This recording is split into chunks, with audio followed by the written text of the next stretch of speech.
disertante el doctor Gustavo Morbidoni, y en segundo término, ecos del 18 European Venus Forum, realizado en Oporto en el 2017, y disertante el doctor José Luis Genta. A modo de recordatorio, anuncio las jornadas de AFLIPA el 19 y 20 de octubre del 2017 en La Plata, en el Hospital Universitario, sea en la Facultad de Ciencias Médicas de La Plata. Y el 13 de septiembre, dentro del Congreso Argentino de Cirugía Cardiovascular, va a haber un simposio de entrenamiento en procedimientos endovasculares a realizarse en la Universidad Católica. Bien, vamos a comenzar con el primer programa científico, consideración en terapéutica láser. Adelante, Gustavo. Puede ser un poquito para que sean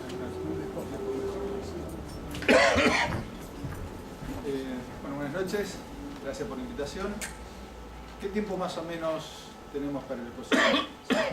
Calculale 45 minutos. Oh, bueno.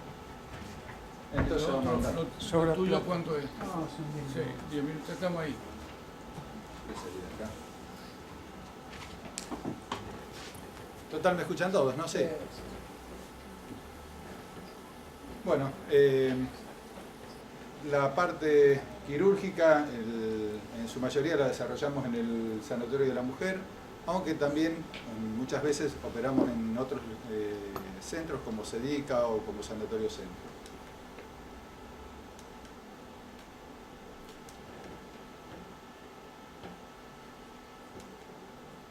Dentro del servicio, en la parte quirúrgica, estamos junto con el doctor Reynoso, con la doctora De Bonis y con la doctora Bence. ¿Qué es láser? El láser es la amplificación de la luz por emisión estimulada de radiación.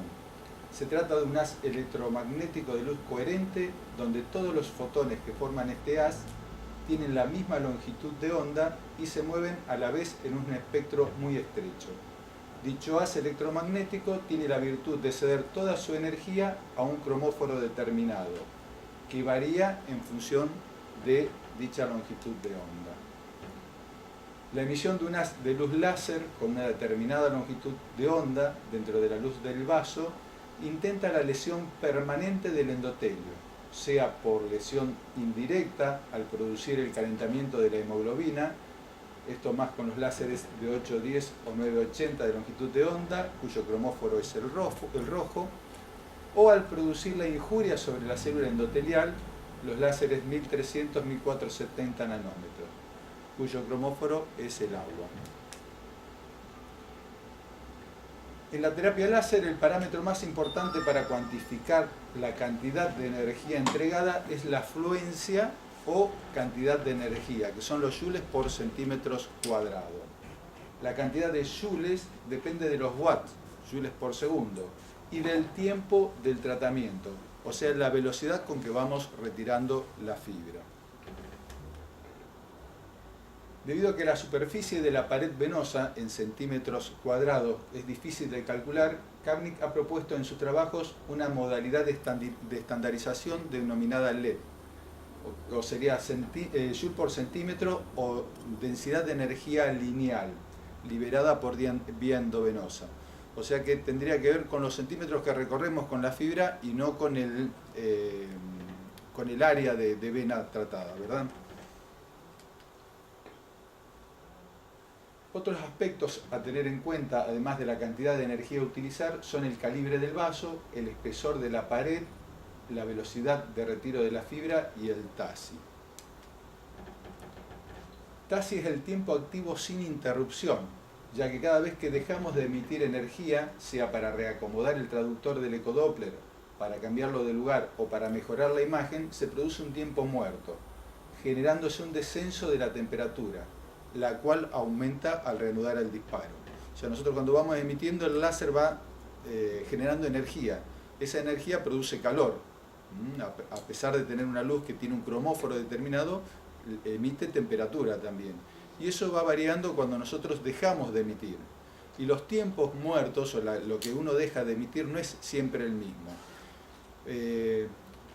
Hay idea de hacer un trabajo en donde vamos a ir midiendo la temperatura del láser durante el procedimiento para ver cuál es esa variación, porque no está determinada aún de cuánto estamos hablando, cuánto es lo que deja de ser de temperatura. Bien, estos son algunos trabajos. En este habla de un láser 810 con fibra de punta desnuda, o sea, fibras lineales, neuroleptoanalgesia y tumescencia.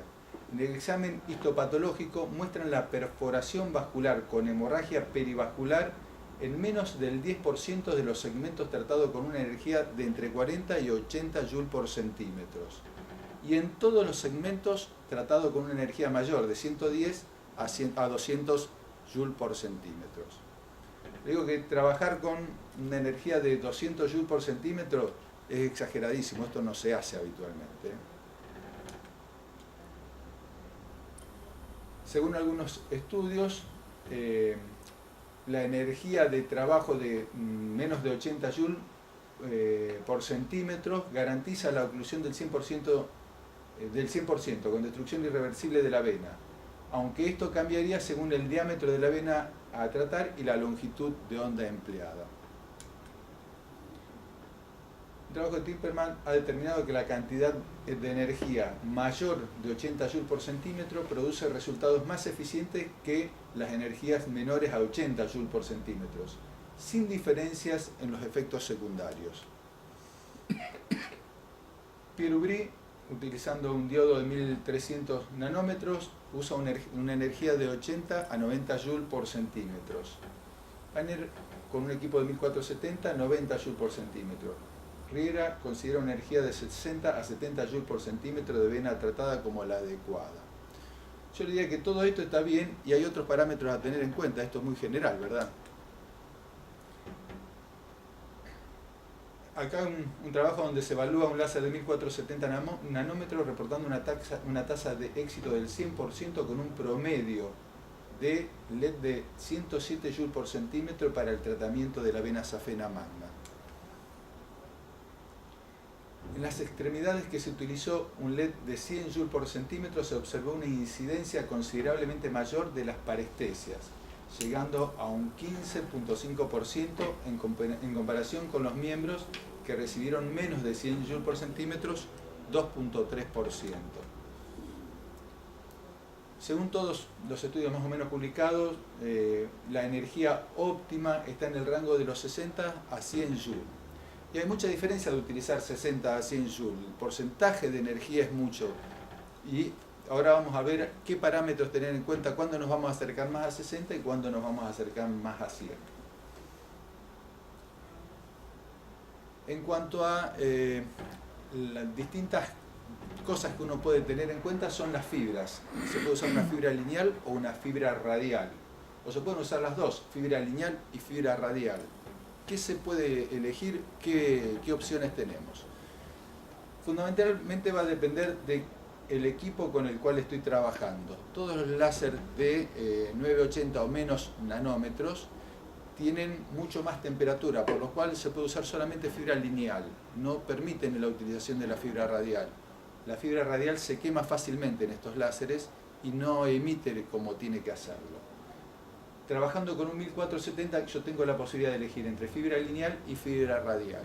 Habitualmente trabajamos siempre con fibra radial, pero usamos la lineal también, más que nada para el tratamiento de perforantes. La fibra radial tiene la ventaja de que produce una emisión de energía mucho más pareja en todo el vaso, con lo cual hay menos efectos indeseables y los tratamientos tienen mejor resultado. Viaja muy fácil, o sea, uno cuando introduce la fibra radial viaja por dentro de la vena sin hacer tope en ningún lado, como es romo y pequeño, navega fácilmente, uno la puede llevar a donde quiere, puede pasar entrar por un accesorio y llegar a la safena, no hay inconveniente en hacerla progresar. La lineal no es así, la lineal se traba, es como una aguja la punta prácticamente, es muy pincha. Entonces, si no tiene un camino recto y fácil de atravesar, necesitamos un introductor largo o a veces hacer varias punciones. En las perforantes que son cortas, uno hace una punción con una aguja por dentro, al ser más fina la lineal que la radial, uno pasa por dentro de la aguja y llega fácilmente para tratar las perforantes. Es una posibilidad que realmente es linda para usar también. Acá no se ve muy bien, pero este es el caso de una fibra radial usada con un 980. Se quemó y perforó la punta del láser. Entonces esto empieza a emitir peor que una lineal. La energía se va para el costado. Casos de inconvenientes con las fibras. Pueden quebrarse. Otra fibra que se quebró. Esta, gracias a Dios, siempre que los inconvenientes que he tenido con las fibras fueron siempre una vez retirada del paciente. No tuve hasta ahora el inconveniente de que se me haya quedado una parte de la fibra dentro de la vena. Sí he tenido muchas veces la agujita de crochet, la punta de crochet que se corte y queda adentro. Eso a veces suele suceder. Cuando estamos con el ecógrafo en quirófano es algo muy sencillo de solucionar y de encontrar. Esta es otra de las cosas que puede pasar con la fibra, con la radial. Esto me pasó en 2 pacientes. Yo no sé si hay algún trastorno en coagulación del paciente, si tiene que ver con el tipo de vena o cuál es la causa en particular. Pero se hace este capuchón totalmente calcinada sobre la fibra, se hace como un tapón de sangre calcinada y esto obviamente no permite que la luz del láser vaya bien hacia la pared. Por eso es importante no solo la energía que uno entrega, sino tener otros parámetros en cuenta cuando uno va laseando. Acá se nota cómo queda la vena con una fibra radial. Hay pequeños lugares de necrosis, pero es muy superficial, es como muy parejo lo que quema. Cuando uno usa una fibra lineal, es increíble cómo se nota una línea quemada en un solo lugar. O sea, como que deteriora la vena en un solo lugar. Esto es muy parejo como lo hace. Es mucho más radial al ser el cono que emite en forma circular. Con lo cual hay menos efectos indeseables y menos riesgo de perforación también. Esto es algo que nos pasa siempre a nosotros. Nosotros usamos la fibra y la reesterilizamos 1, 2, 5, 10 veces, o sea, no hay un límite en cuánto podemos usar la fibra. Si bien nos dicen la fibra es conveniente cada 5 usos cambiarla, muchas veces la usamos, pero muchas veces más, de 8, 10, 12. Y hay que tener en cuenta que el rendimiento de la fibra va variando, va teniendo pérdida en la emisión. Y esa pérdida no está medida. No sabemos cuánto pierde. Si bien hay dispositivos para medirlo, nosotros no contamos con esos dispositivos para ver cuánto deja de emitir. Y volvemos a lo mismo, hay que tener en cuenta todos los signos de cuando vamos haciendo el laseado. Uno de los signos, el signo de la inversión de las burbujas. Es un parámetro útil cuando uno va haciendo el laseo. El mismo nos indica la obliteración y el espasmo del vaso, en el cual vemos las burbujas que empiezan a ir. Cuando uno lasea normalmente las burbujas van siguiendo la sangre hacia el sistema venoso profundo. Salvo que tengamos una vena que va muy hacia arriba y las burbujas, por ser más livianitas, pueden ir igual al revés. Pero normalmente cuando uno va laseando las burbujas van siguiendo la corriente sanguínea. Cuando empiezan a hacerlo en contramano, estamos en presencia ya del espasmo de la vena o del cierre de la vena. Una buena forma de comprobar la obliteración del vaso luego del laseado es tomar la fibra a unos 15 centímetros del lugar de la punción y tratar de reintroducirla suavemente. Cuando la fibra se panza, que yo veo que no la puedo reintroducir, es porque obviamente ya se cerró el vaso. Es un parámetro más a tener en cuenta. No hay que tener miedo en tratar de reintroducir la fibra, sobre todo la radial, porque la radial nunca va a pinchar la vena ni la va a perforar cuando ya haga esta maniobra. Salvo que la agarre con las 2 manos bien cerquita y haga fuerza para romperla, pero si no es imposible. Hay también signos indirectos que nos ayudan en la evaluación de la energía que vamos entregando, como la crepitación de la vena y el pegoteamiento de la fibra láser en la pared del vaso. Esto no siempre presente, pero cuando yo le mostraba la fibra anterior que estaba llena de trombitos en la punta, uno se da cuenta que deja de emitir porque cuando la va entregando energía deja de crepitar, y puede reintroducir la fibra nuevamente. Algo no anda, algo no va laseando. Mientras que si yo la retiro en forma permanente y sin tener en cuenta estos parámetros, no voy a saber cómo laseé. A veces el signo ecográfico solamente no me alcanza. Esa era una radial, ¿no? Esa era una radial. La vez anterior me había pasado con una lineal. Yo tuve dos casos nada más, una con una radial y una con una lineal. Venas de diámetros mayor a 8 milímetros se podrían plegar, permitiendo el reingreso de la fibra. El reingreso o la recanalización cuando no le hice bien el laseado. Entonces, si tengo una vena grande y la fibra quedó en un costado, porque cuando yo hago la tumescencia le pasa esto a la vena, puede que se pliegue, no es que hace un colapso redondito y se achica toda, puede que haga un pliegue. Y cuando yo paso la fibra, pasa por un sector nada más. Obviamente esta parte no queda tratada, queda parcialmente tratada. Y yo no sé si esto se va a recanalizar o no el día de mañana. Entonces, ¿qué hago? Cuando voy laseando, intento reintroducirla y se reintroduce, pasa nuevamente. Vuelvo a lasear. Y tengo que lasear 3 veces, laseo 3 veces, no hay problema, nunca he tenido inconveniente por volver a lasear. Hablando siempre de fibra lineal, con todos los cuidados, sabiendo que estoy dentro del vaso y demás, ¿verdad? Lo que decías hace un rato, no tener miedo al reingreso de la fibra radial. Se puede reingresar, no hay problema. A tener en cuenta, ¿hacemos tumescencia o no hacemos tumescencia? Hay gente que trabaja sin tumescencia y hay gente que trabaja con tumescencia. Les comento lo que me pasó a mí y lo que yo noto. Yo trabajé sin tumescencia durante muchísimo tiempo. Empecé después con el tiempo a aumentar la afluencia, aumentar la cantidad de energía que entregaba. Y tenía disestesia, tenía parestesias muchas veces después del tratamiento. Entonces, ¿qué hice? Comencé a hacer tumescencia, con lo cual me disminuyó mucho la cantidad de efectos indeseables y de molestia en el paciente. Pero me disminuye también la visión de cuando voy haciendo el laseado. Entonces tengo que tener muy en cuenta también otros parámetros, como ser la energía que voy entregando por centímetro, la crepitación, el reingreso de la fibra, porque la visión no es la misma. Tener en cuenta que hoy se puede ver el nervio. Hay que buscarlo, pero entonces uno ve cuando el nervio está cerca de la vena y sabe dónde puede entregar más energía o menos energía. Esto, si bien se veía siempre, yo no lo tenía en cuenta y no sabía que se veía así hasta que un anestesiólogo me dijo, mirá, ese es el nervio, mirá cómo se ve el nervio. Y empecé a buscarlo y se ve el nervio. No es algo imposible de encontrar ni nada, se ve. Perdón, ¿a qué nivel lo buscas? Sobre todo a nivel del muslo y te diría tercio medio del muslo, donde más lo encuentro cerca de la vena. Sí.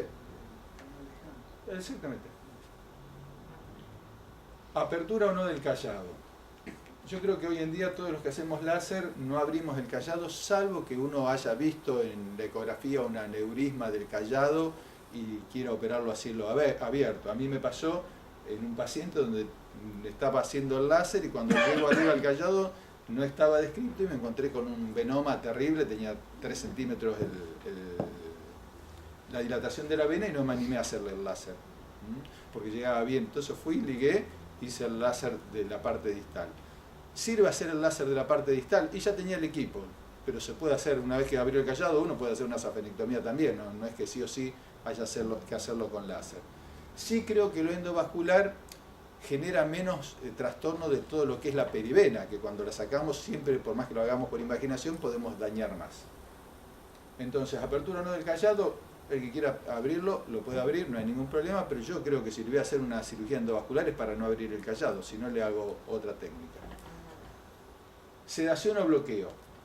A mí me gusta mucho trabajar con sedación, porque como es una cirugía rápida, con la sedación el paciente lo opero a la mañana y al mediodía se va a la casa. Pero ¿qué pasa? Cuando el paciente va boca abajo, la sedación tiene más riesgo. Y no todos los anestesiólogos quieren hacer una mascarita laringea cuando el paciente va boca abajo. Entonces esto lo hablo siempre con el anestesiólogo. Yo quiero que el anestesiólogo esté de acuerdo con lo que le vamos a hacer al paciente. Porque si el anestesiólogo no está muy de acuerdo, no lo hace con ganas y demás, si llega a haber algún tipo de inconveniente con el paciente, yo creo que eso no me lo saco más de encima. Entonces, el anestesiólogo tiene que sentirse cómodo con lo que decide hacer también. ¿Qué le ofrezco al paciente cuando hago un láser? ¿Por qué le ofrezco el láser? ¿Porque me conviene económicamente solamente? ¿Porque va a tener una mejor recuperación? ¿Le doy una cirugía de mejor calidad? Cuando ofrezco yo una cirugía de láser tiene que ser para un beneficio para él. Entonces, bueno, habitualmente uno le tiene que exponer bien qué es lo que hacemos y cuáles son todas las técnicas probables. Por más que lo ofrezcamos o que tenemos que decirle, bueno, la microcirugía es tal cosa, la cirugía convencional o la saferectomía es tal cosa y la endovascular es tal cosa. Estas son las ventajas y desventajas de cada uno de los métodos.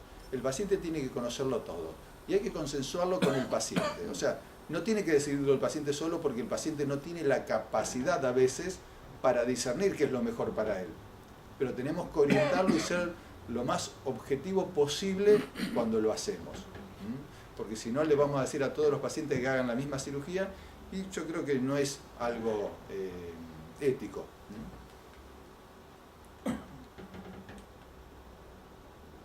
Bueno, acá hay algunos controles de pacientes luego del láser.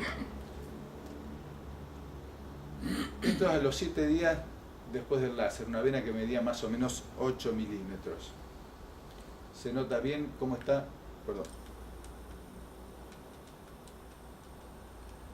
se nota bien cómo está la vena totalmente ocluida. Se ve bastante blanco por ser 7 días y algunas zonas que yo creo que son trombos todavía.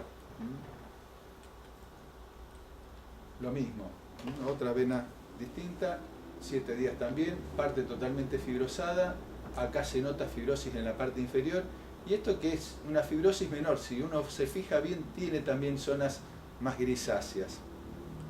Estamos hablando de 7 días, ¿no? Una semana, lo mismo, un centro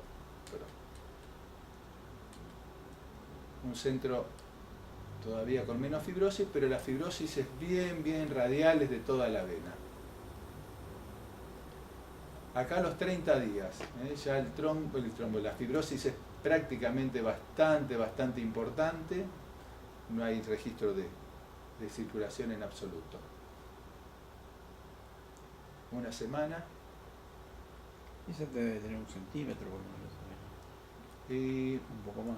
1 centímetro estamos más o menos de aquí a aquí, así que esta tiene que haber tenido entre 11 y 12 milímetros prácticamente, porque acá la vena está ya un poco más chica después del laseo, hace un colapso. 30 días,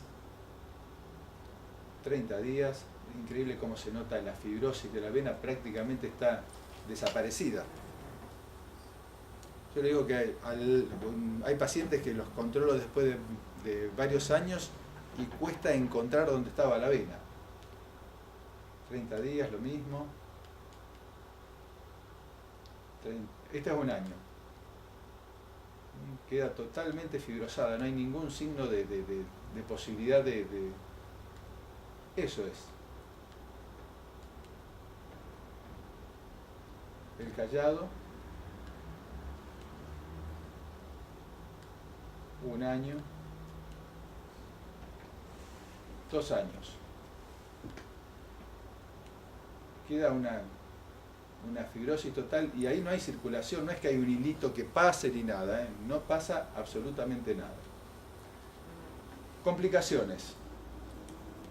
Restos de fibras, esto está descrito y le ha ocurrido a algunos colegas con la lineal y con la radial. La lineal muchas veces queda, la puntita de la lineal se quiebra, es muy chiquitito, lo que queda no produce ningún tipo de inconveniente. Y otras veces queda el capuchón completo como se veía en la fibra que se había quebrado, de los cuales conozco casos que lo han ido a rescatar o que han hecho la ligadura del callado y otros que los han dejado. Hay que ver qué pasa a largo plazo. Edema. El edema que queda es el edema de cualquier cirugía de varices, no genera edema al láser. Las parestesias sí son más típicas con el láser cuando usamos potencias elevadas. Las equimosis, más que nada, yo les diría que se dan por la microcirugía. Y en algunos casos, en muslo, cuando hacemos la tumescencia, pinchamos la vena y eso genera también algún hematoma. Hematomas, dolor y trombosis. Trombosis por láser no he visto nunca yo todavía. No he tenido ningún caso de paciente que me haya hecho una trombosis profunda. Sí me pasó con espuma, tuve un caso de trombosis en la madre de un colega, por supuesto. Siempre tiene algún parentesco de médico, es más factible. En una safena externa, hice una trombosis de hipoplitea que resolvió muy bien. Y sí también tuve una cirugía convencional de varices, una ligadura de un callado, una paciente que me hizo una trombosis. Esa paciente hizo la trombosis después de 6 meses de la trombosis, se estudió y tenía una coagulopatía. El error fue mío. ¿Por qué? Porque esta paciente no había tenido hijos, había tenido 2 abortos y yo no ahondé en los estudios de hematología. Le hice un coagulograma común como le hago a todos los pacientes, que vino obviamente normal. Entonces hay que tener en cuenta bien cuando estudiamos al paciente. No perder el detalle de la historia clínica, no olvidarnos de las cosas. A veces uno por operar rápido o porque tiene 10 pacientes esperando, se olvida de algunas cosas que la tiene en la historia clínica. O sea, yo lo tenía en la historia clínica. Y cuando le hago los estudios, hago lo común. Así que tener en cuenta eso también. Pigmentaciones. Pigmentaciones he visto algunas cuando hago tratamiento de epifaciales con láser. En grandes epifaciales queda como una sombra marrón que con el tiempo se va. Nunca he tenido grandes pigmentaciones. Úlceras por quemadura no vi jamás. Fístulas arteriovenosas no vi jamás, si bien están descritas, por eso las puse allí. Infecciones no vi jamás, todas estas están descritas, pero nunca las he visto. Lesiones nerviosas, sí, parestesias, todas transitorias. No he tenido ninguna parestesia que me traiga demasiado inconveniente. Recanalización, yo le diría que últimamente es raro que vea una recanalización. Sí tuve muchas al principio, y todo esto tiene que ver con la curva de aprendizaje. O sea, hacer láser parece fácil, pero hacerlo bien no es tan fácil. Hay que tener una serie de cosas en cuenta para que realmente sea una práctica con un buen resultado. Conclusiones. La energía óptima para el tratamiento de las venas afenas, entre 60 y 100 Joule. Cuando son venas de paredes finas, pacientes añosos, pacientes donde las venas, uno ya ve el espesor de la pared que es fina, me acerco a 60, entre 60 y 80. Pacientes jóvenes con paredes gruesas, gente que hace gimnasia, cuando uno ve la vena que tiene la pared de un grosor importante, me acerco a los 100 y a veces en la parte del callado los paso. Tener en cuenta los signos de inversión de burbujas, el humo, el reingreso de la fibra, la crepitación, la adhesión de la fibra a la pared y el tiempo y el TASEL, que es el tiempo de inactividad del láser. Realizar una buena tumescencia, considerar siempre el diámetro de la vena y el espesor de la pared. Se ha demostrado la incapacidad del endotelio para regenerarse y la presencia de una necrosis irreversible entre los 3 y 6 meses del procedimiento, que afecta también a la capa muscular de la vena, lo que aumenta las posibilidades de ser un tratamiento ablativo, pero no resectivo y sin embargo definitivo. Los métodos endovasculares, creados para el tratamiento del reflujo a nivel de las venas afenas, han llegado para quedarse. Su implementación lleva más de 15 años y debido a la tendencia actual de realizar procedimientos cada vez menos invasivos, se ha encaminado una búsqueda por mejorar no solo la efectividad en los tratamientos, sino mayor confort y calidad de vida para los pacientes, lo que ha causado toda una revolución en el tratamiento de la enfermedad varicosa en estos últimos tiempos. ¿Está todo dicho en láser? No. Ahora se está hablando de los láseres azules para el tratamiento endovascular. O sea, toda una nueva camada de láseres que va a empezar a probarse a ver qué efectividad tiene. yo creo que todavía no terminamos de entender lo que estamos usando y ya están saliendo otros. O sea que cuando uno se pone con todos estos cambios que se vienen, realmente lleva tiempo el aprendizaje, no es tan fácil. Y van cambiando permanentemente, así que hay que estar siempre viendo qué es lo único. Muchas gracias, espero no haberlo aburrido mucho. Bien, doctor, te agradezco por la presentación, muy bien presentado, es la experiencia de todo el grupo, desde ya te felicito. ¿Preguntas para el disertante?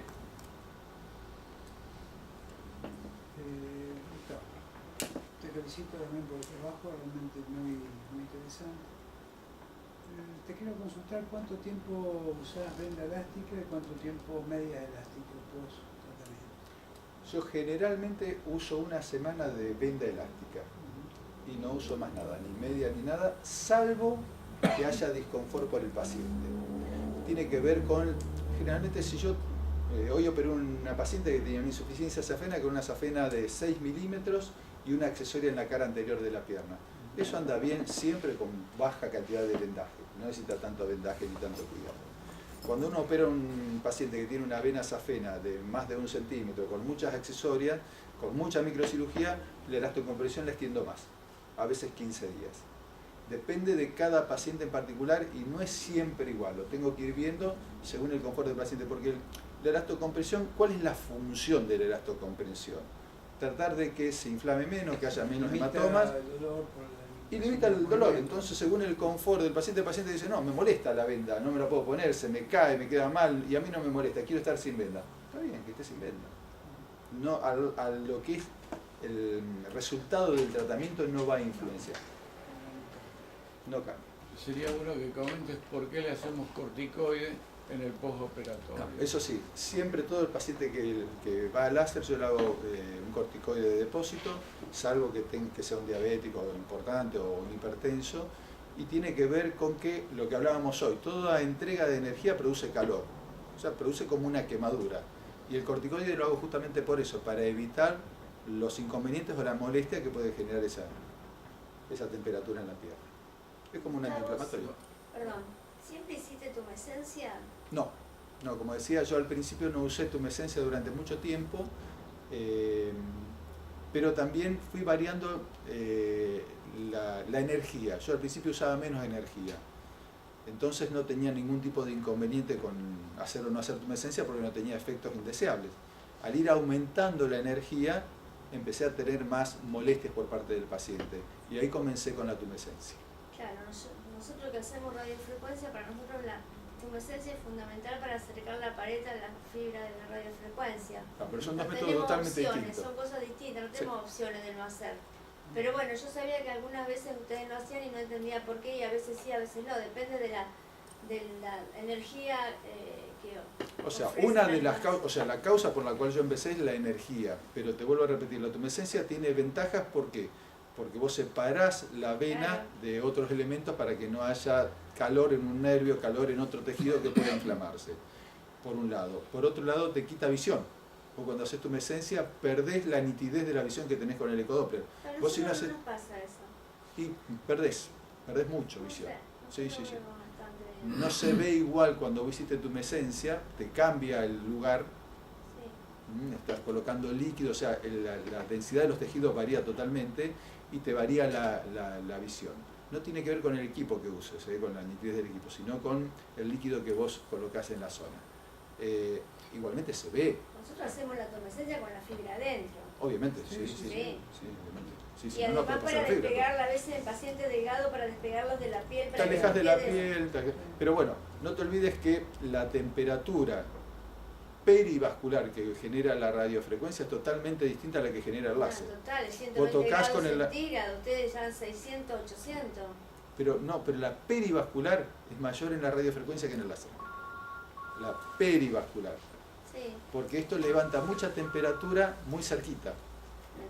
sí. Es como que quema en el lugar nada más, pero no alrededor. La radiofrecuencia, vos fíjate que es un hierrito que se calienta completamente a 120. Entonces la temperatura alrededor es mayor. Esto es un plastiquito por dentro que va como quemando por el fueguito que larga nada más. Sí, qué sé yo. Es distinto. Para nosotros la tumescencia es clave, ¿no? Sí, que la radiofrecuencia no se puede hacer sin tumescencia, es impensado hacerlo. Bueno, pero en el láser, bueno, también la otra función que vos dijiste, que acerca la pared venosa a la fibra. A la o sea, fibra. eso tiene un valor incalculable, sobre todo cuando son venas muy grandes. Tenés Si que no la achicar el colapsamos, vos paso. sabés que la fibra está bailando adentro. O sea, Claro, bueno. fundamental. Con la radial no te interesa tanto que baila adentro. No, pero Porque igual. como te hace el halo hacia todo el lado, Sí, pero igual te acercar genera las paredes, contactos directos. pero muchas veces te pasa lo que yo hice en el dibujo. Vos acercás la pared, pero no la acercás en forma concéntrica. No. Queda aplastada. Claro. Entonces igualmente no vas a tener el todo que te toque con la fibra. Y perdón, el corticoide de depósito, ¿nunca lo hiciste previo al No. procedimiento? No. Es más, en algunos trabajos dicen de hacerlo recién al tercer día, que es cuando es el pico de mayor molestia. Exacto. Pero previo no lo hice nunca. Te vuelvo a repetir, no he tenido necesidad ni hay grandes molestias, uno lo hace más que nada para dar mejor confort al paciente, ¿no? El paciente, el 80% no usa analgésicos después de la cirugía, ni un paracetamol, nada.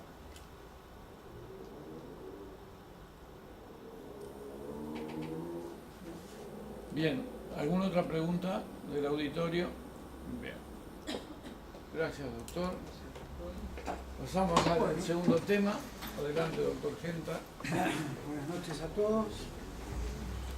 Bueno, en Porto se realizó la 18 edición del Annual Meeting of European Venus Forum entre el 29 de junio y el 1 de julio. Este es el centro de convenciones, que se lo quería mostrar porque es realmente muy importante. Alfándega es un lugar que está sobre el río. Era antiguamente era la aduana de Oporto, ¿Cuál río? del Duero, que el río Duero divide la ciudad en lo que es Oporto propiamente dicha de este lado y del otro lado que es Gaia, que está dividido como dos ciudades independientes. Y estaba contando, bueno, que esto antiguamente era la aduana, data su construcción del año 1254, por mucho tiempo fue un almacén de estacionamiento de alimentos, se recicló totalmente y bueno, quedó transformado en salones, que hoy es el segundo lugar en cuanto a magnitud de eventos en Europa. Es realmente muy, muy grande. Este es el salón donde se hicieron todas las disertaciones. No eran salones simultáneos, sino que en uno se hizo toda la presentación, lo cual permitía a uno poder asistir a todas las charlas. Ahí se estaba preparando y ahí ya habían empezado las disertaciones. Este era el salón, un salón muy grande, dos salones en realidad, donde estaba toda la parte comercial, los stands, y al mismo tiempo se servía un break, después se sirvió el almuerzo. Uno de los bares dentro del centro de convenciones, que es grandísimo. Bueno, algunas personas conocidas, Morrison, Kuros Parsi.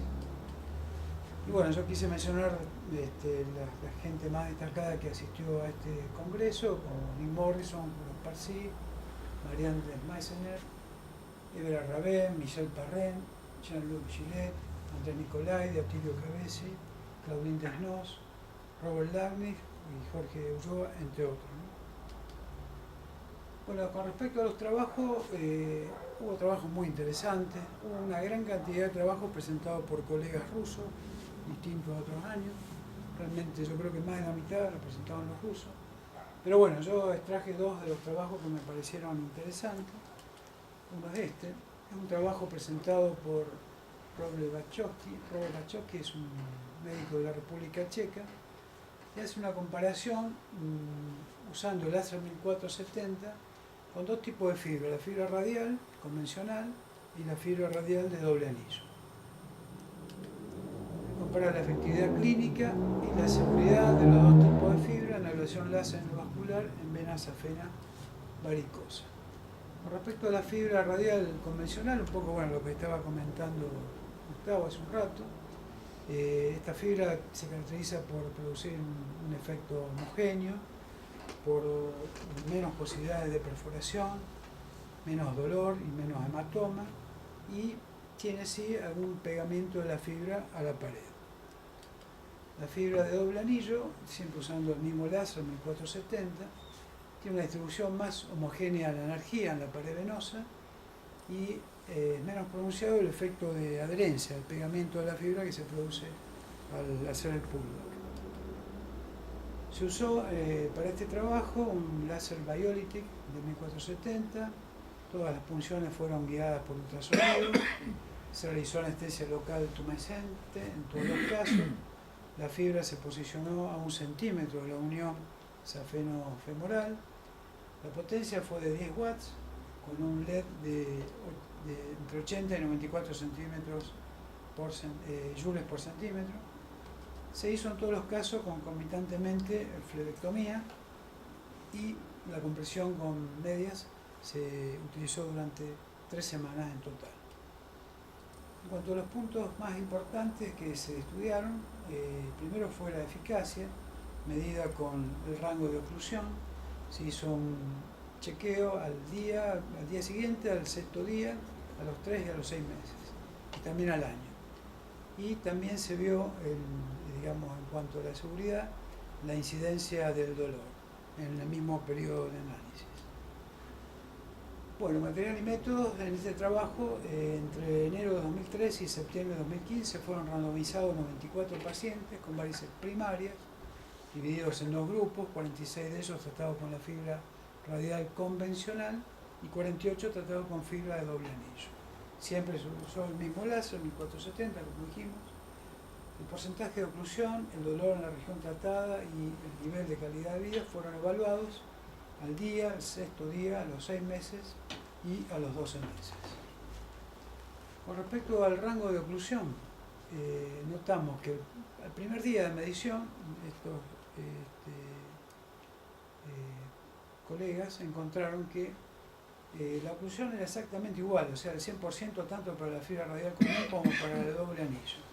Ya a partir del 6º día, y esto se mantiene hasta el año, según ellos, el 97,9% tuvo oclusión con la fibra convencional, en cambio con la doble anillo se mantuvo la oclusión exactamente igual, 100%.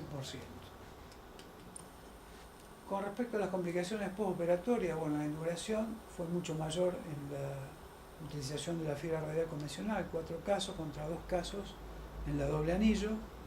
En cuanto al dolor, 2 pacientes tuvieron dolor importante, uno con doble anillo. Las quemaduras, bueno, en ninguno de los 2 casos hubo. Eritema mucho mayor en el caso de la fibra lineal convencional que la doble anillo. Parestesia, lo mismo, el doble de los casos de parestesia en grupo 2. Tromboembolismo no hubo. En conclusión, cuando acá lo traduje, el tratamiento endovenoso del reflujo safeno con ambas fibras resulta en mejoría clínica y tasa de oclusión comparables. En el postoperatorio inmediato, la fibra de doble anillo limita menos, o sea, la calidad de vida, que la fibra radial convencional. O sea, la conclusión es esta, que realmente la utilidad es la misma para las 2 fibras, lo único que es mejor la calidad de vida en la doble anillo por todo lo que describimos antes. Otro trabajo que me pareció interesante es presentado por un dinamarqués, Lars Rasmussen,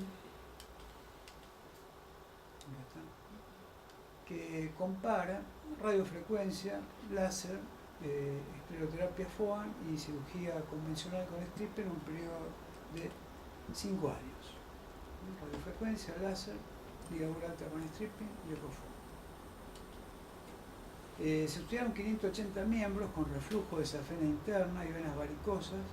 Esto fue randomizado en uno de los 4 tratamientos. El seguimiento se hizo en base a control clínico y control de ecodoppler. El resultado, durante los 5 años hubo diferencia en cuanto a la tasa de recanalización, la recurrencia y la reoperación o la reintervención. Estos son los índices. Según ellos, con la radiofrecuencia hubo 8 casos de recanalización, 19 recurrencias y 19 reintervenciones. Con la ligadura alta y stripping 8 recanalizaciones, 38 casos de recurrencia, 25 de reoperaciones. Con el láser, 8 casos de recanalizaciones, 42 de recurrencia y 19 reoperaciones.